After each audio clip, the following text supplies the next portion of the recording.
BEd college ఎంతో పురాతనమైన college. అరకొర వసతులతోటి నెట్టుకొస్తా ఉన్నారు.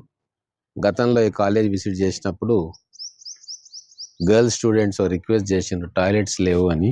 ఇమ్మీడియట్గా టాయిలెట్స్ కట్టించాలని చెప్పి నేను చెప్పడం జరిగింది. ఆ ప్రకారంగానే మా కాంగ్రెస్ నాయకులు ఇమ్మీడియట్గా టాయిలెట్స్ కట్టించిండ్రు. సరే, దానికి కంప్లీట్ అయిన తర్వాత నా ఎస్డిఎఫ్ ద్వారా వాళ్ళకు మంజూరు చేసినాను. ఇప్పుడు వాళ్ళు బాయ్స్ కానీ గర్ల్స్ కానీ వాళ్ళకు శుభ్రమైన టాయిలెట్స్ వాళ్ళకు అందుబాటులోకి తీసుకొచ్చినాం. అలాగే లైబ్రరీ కోసం కూడా వాళ్ళు అడిగినారు. సో అది కూడా తొందరలోనే ఏర్పాటు చేస్తాం. ఈ బీఈడి కాలేజ్ను కంప్లీట్గా దీన్ని రెనోవేట్ చేయాలి లేదా అప్గ్రేడ్ చేయాల్సిన అవసరం ఉంది. బీఈడి కాలేజ్ ప్లస్ ఇక్కడ స్కిల్లింగ్ సంబంధించిన కోర్సెస్ కూడా పెట్టాలని చెప్పి ఆలోచన ఉంది. దీని భవిష్యత్తులో ప్రభుత్వానికి విజ్ఞప్తి చేస్తాం. నేను ఒకటే మహబూబ్నగర్ పట్టణ ప్రజలకు చెప్తా ఉన్నాం, మన కాలేజీలను మన స్కూల్స్ని మనం అభివృద్ధి చేసుకోవాలి. ఒక్కోసారి ప్రభుత్వం నుంచి నిధులు రావడానికి కొద్దిగా ఆలస్యం అవుతుంది. అటువంటి సందర్భంలో మనకు మనమే తలా ఒక చేసి మన విద్యాలయాలను అభివృద్ధి చేసుకోవాల్సిన సామాజిక బాధ్యత మన మీద ఉంది.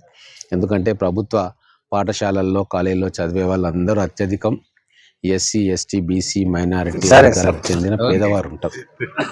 కాబట్టి వాళ్ళకు వేరే సోర్సెస్ ఉండవు చదువుకోవడానికి. ప్రభుత్వ కళాశాలకు పాఠశాలకు వస్తూ ఉంటారు. వాళ్ళకు వీలైనంత ఎక్కువ సౌకర్యాలు కల్పించాల్సిన బాధ్యత మన అందరి మీద ఉంది. ప్రభుత్వాల మీద ఉంది, ప్రజాప్రతినిధుల మీద ఉంది, సొసైటీ మీద ఉంది. అందుకే విద్యానిధిని మేము ప్రారంభం చేసుకున్నాం. చాలా చక్కటి రెస్పాన్స్ వస్తూ ఉంది. ఆ విద్యానిధిలో బాధ్యత కలిగిన, సామాజిక స్పృహ కలిగిన ప్రతి ఒక్క వ్యక్తి కూడా తలా ఒక చెయ్యి వేస్తారని చెప్పి నేను ఆశిస్తూ ఉన్నా. మహబూబ్ నగర్ను ఒక ఎడ్యుకేషనల్ హబ్గా మార్చాలంటే అది ఒక్కరి వల్ల కాదు. మొత్తం మహబూబ్ నగర్ పట్టణంలో ఉన్న ప్రతి ఒక్క బాధ్యత కలిగిన వ్యక్తి అందులో భాగస్వామ్యం అయితే తప్ప ఆ కళ సాకారం కాదు. అందుకే మళ్ళీ ఒకసారి విజ్ఞప్తి చేస్తూ ఉన్నా, ఎన్నో సదుపాయాలు మన పిల్లలకు మనం కల్పించుకోవాల్సింది. వాటన్నిటికీ కూడా ప్రభుత్వం మీద డిపెండ్ అయ్యేది. ఇన్ఫ్రాస్ట్రక్చరు, బిల్డింగ్స్ కోసం ప్రభుత్వం మీద డిపెండ్ కావచ్చు, వస్తాయి. కానీ చిన్న చిన్న అంశాలకు ప్రభుత్వం కోసం ఎదురు చూడొద్దు. మన వంతుగా మనం సహాయం చేసుకుంటేనే మన పిల్లల భవిష్యత్తు బాగుంటుంది. కాబట్టి మళ్ళీ ఒకసారి అప్పీల్ చేస్తూ ఉన్నా, మహబూబ్ నగర్ విద్యానిధికి మీకు తోచినంత మీ కంట్రిబ్యూషన్ ఉడతా భక్తిగా మీరు కూడా ముందుకు రావాలని చెప్పి నేను కోరుతూ, నేనైతే ప్రతి నెల నా జీతం మొత్తం కూడా 1,00,000 రూపాయలు విద్యానిధికి ఇస్తూ ఉన్నాను.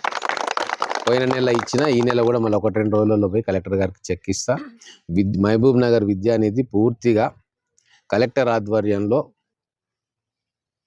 అధికారుల పర్యవేక్షణలో జరిగే నిధి. దీంట్లో 1 రూపాయి కూడా మిస్యూజ్ కావడానికి అవకాశమే లేదు.